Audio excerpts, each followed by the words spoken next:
Hello, everyone. Welcome back. Today, we're going to do something a little different. As you can see, we have changed out the camera angle a little bit. But today, we're going to talk about a conceptual topic. So no demos today. We'll do a demo in the next video. This topic is actually not very well discussed in many of the textbooks as well, but it is a beautiful part of object-oriented design, and it's called state charts or state diagrams.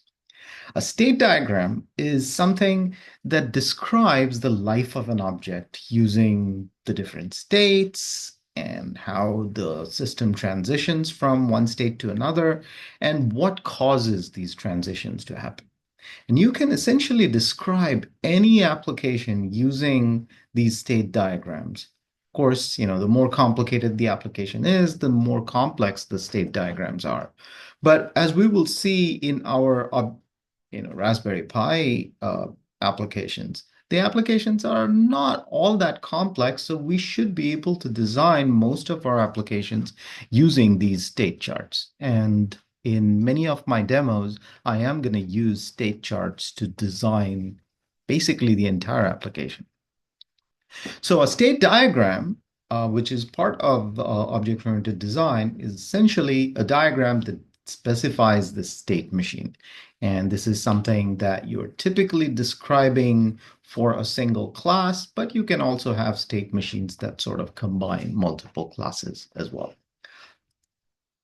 So why do we use state diagrams? It's a great way to describe how an application works, completely independent of the internal implementations and things like that. So you would basically look at an object, and then that object may have additional objects inside, but you're going to say this object moves from one state to another during the different steps of the application.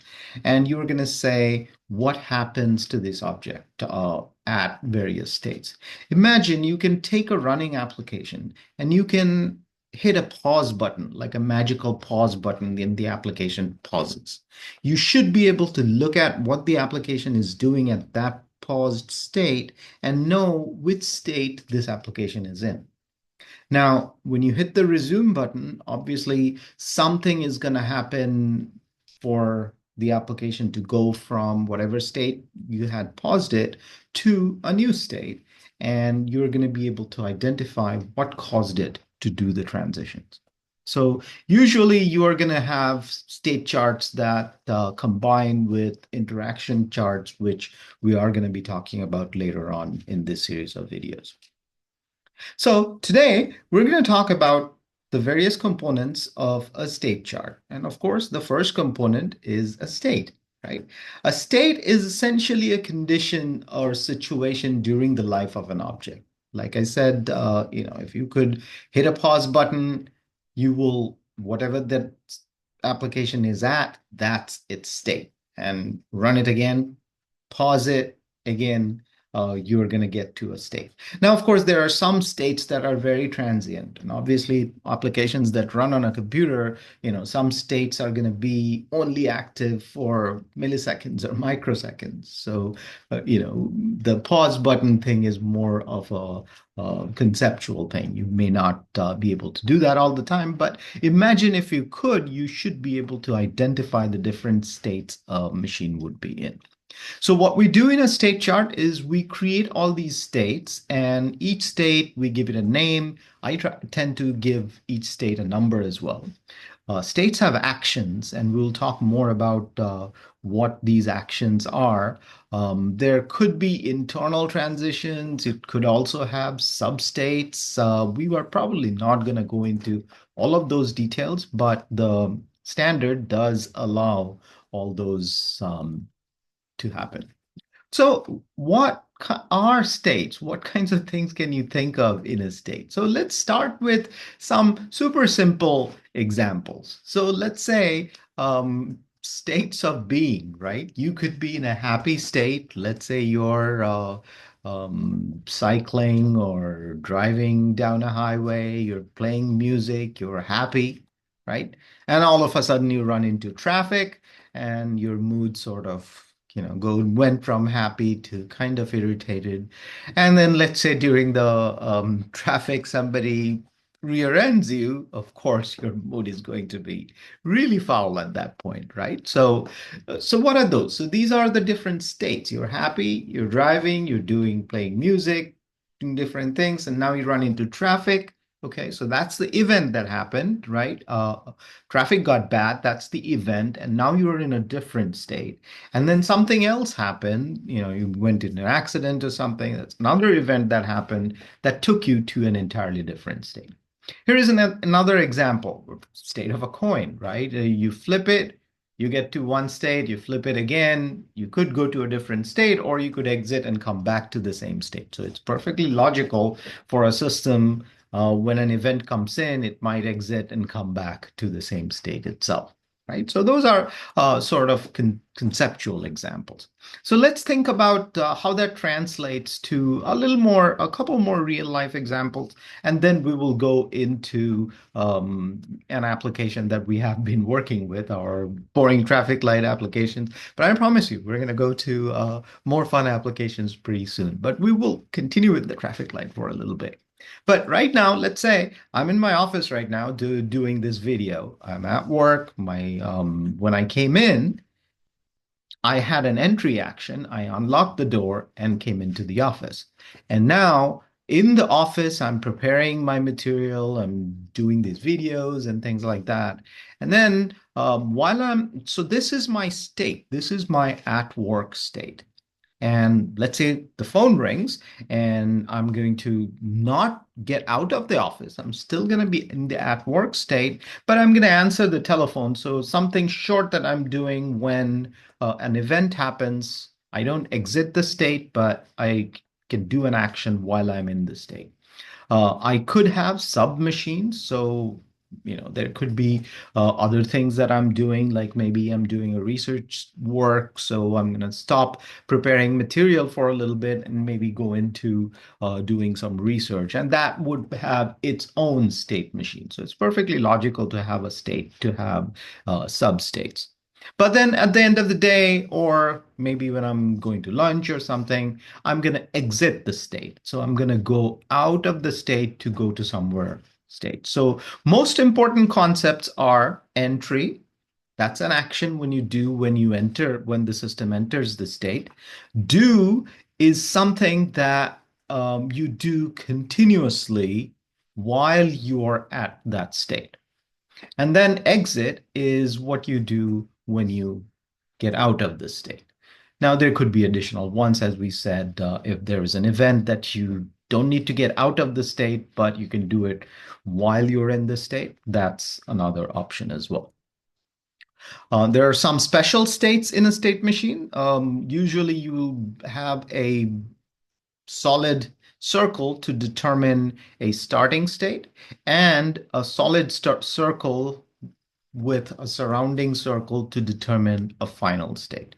So starting state is something that's kind of called a pseudo state. And every time an application starts, it's always going to be at the starting state. And that is going to transition you to the first state of your state machine that it would go to. So for example, here is another simple overly simplistic example of a chess game, right? So you can think of that, when a chess game is being played, there's two states. There are two people playing. One is playing with the white pieces, one is playing with the black pieces. So at one state is when the white player's turn, and the other state is the player who's playing with the black pieces, his or her turn. Right? So white's turn and black's turn are the two states of this game. Of course, once white makes a move, after that event is done, the state machine goes to the black state, and then it's sitting there until black makes a move. Now, if there is a checkmate situation or a stalemate situation, the game is over and you go to the final state. Now, what happens within the state? There are a couple of things that are important to understand. When you enter the state, we said entry and something, right? That is an action. An action is something short and simple. I tend to use the word simple, but it may not be, totally simple. It could be like a computation of sort, something that does not take a lot of time. Let's call it that way, right? That could mean you're calling a method somewhere. You could be doing something. You're sending a signal to another object, whatever it is. But it's something that should not take a lot of time. Okay. And you cannot interrupt it. You send that signal and something comes back, you make a call, something comes back, you compute something, and you get something back, right? You could have a state that has a whole bunch of actions. Now, an activity is something that you continuously do. And that could be interrupted. And you could have events that interrupt an activity and so forth. So typically, an activity will be some kind of a loop. We have seen loops in Python, and we're going to see when we implement these state machines, we're going to see how a state machine implements a loop. But this activity is something that your state is going to continue to repeat while you are in that state. An event is what causes a transition from one state to another. So you are going to have something that happens while you're in the state, and that would cause you to exit the current state you are in, and you're going to go to a different state. And there could be all kinds of different types of event. It could be a signal that's typically like a message or, some kind of an event that happens, like somebody pushes a button or some sort of a sensor clicks off and things like that. Could be a call event. You got a method call from something. So you'd remember you were inside a class and somebody called a method. And so that you are going to have to take care of that. So that could be an event. Could be a time, right? So, at certain time you do something. So that could be like a timer type of event. Could be a change where maybe you are monitoring a value. And if that value changes, you go to another state and things like that. Let's do a little deeper dive into the time and change event. Time is there are multiple things that you could do. Most of the time, especially when we get into the implementation, you will see that you could do at a specific time, you give it a time where something needs to happen. Or you start a timer and say, after so many seconds have passed, let's do something. And you're going to see that in our examples. And you could give it parameters to say how much time has specified. Change event also similar when a condition is met, right? So you're monitoring something, and when that condition is met, so some sort of an if condition, then you fire that event, and that would take you to a different state based on your state machine. So we're going to do a couple of quick examples. Let's say this example is a little bit of boring, but it does takes you through all of the different parts of a state machine.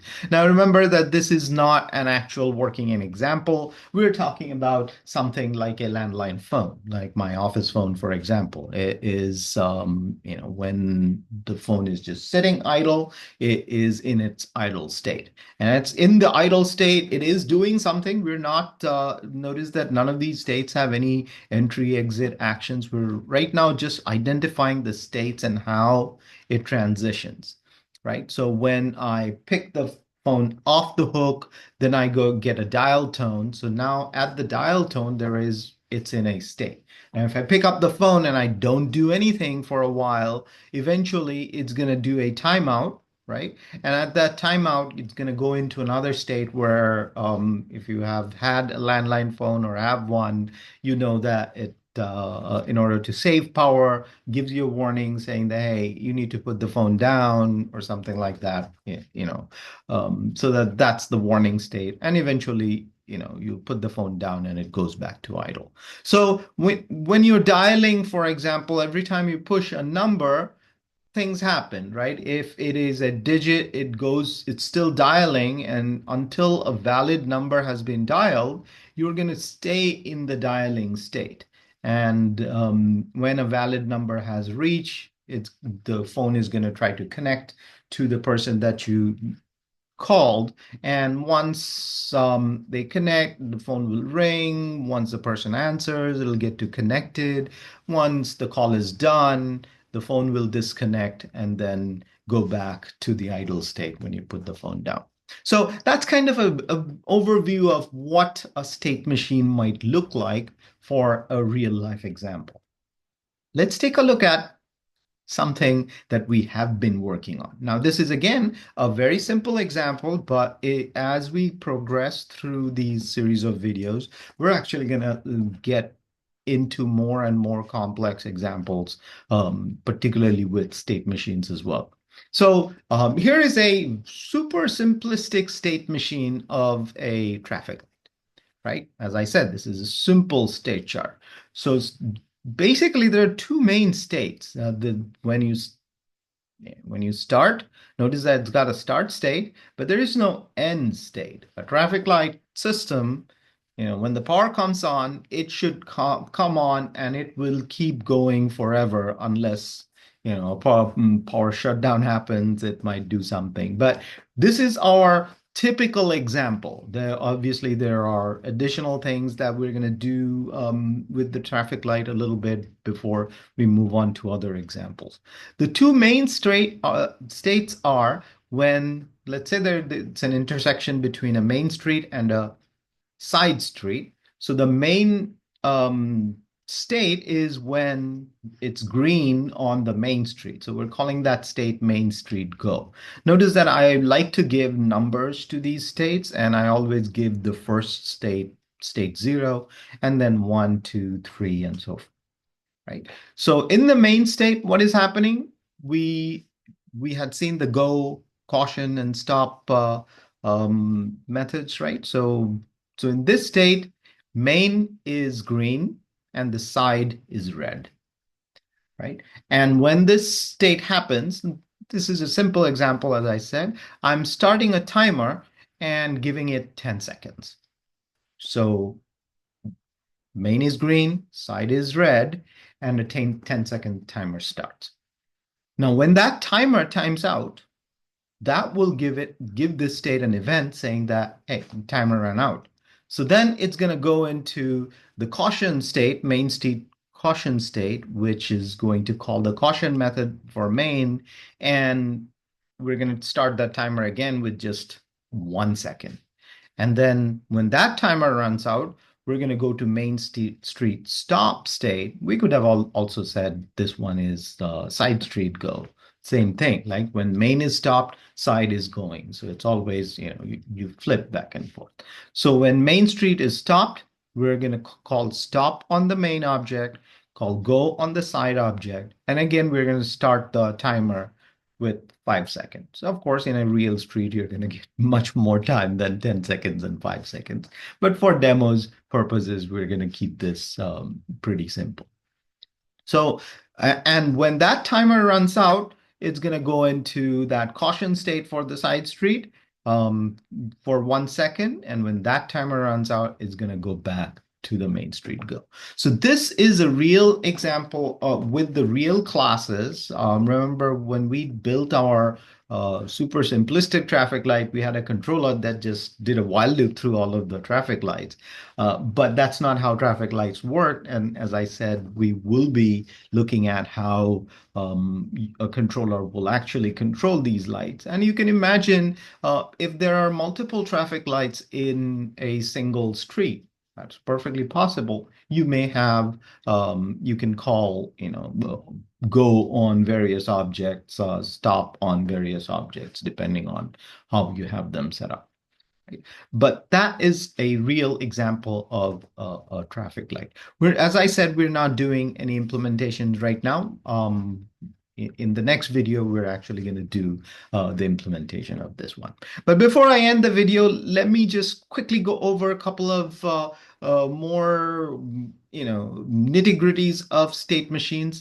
We're probably not going to have in this series of videos examples of these, but the UML standard does allow you to create superstates and substates, just like we had superclasses and subclasses. So you can have a state that has its own state machines internally, right? So you could have a super state which has its own state machines inside with its own event classes. So if an event happens that takes you out of this entire super state, this internal state machine will need to stop and you go to a different state altogether.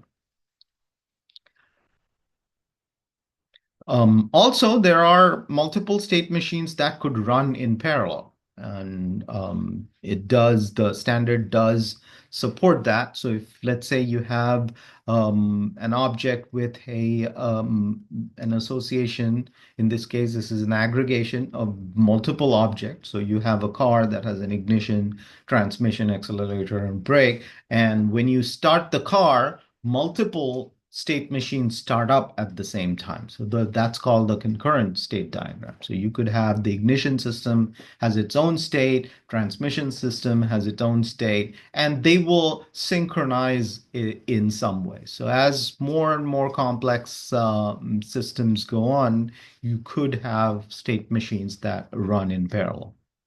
Our Raspberry Pi Picos do have two processors. So at some point in this series of videos, I will probably most likely show some examples of running two different things in the two processors. But for most of our videos initially, we're only going to look at a single processor system. But remember that in object-oriented models, concurrent state diagrams are possible. So that's essentially what I had in mind for this video. To keep this simple, we are going to go into and do a demo video as a follow-up pretty soon. So look forward to it, and I will see you in that next video.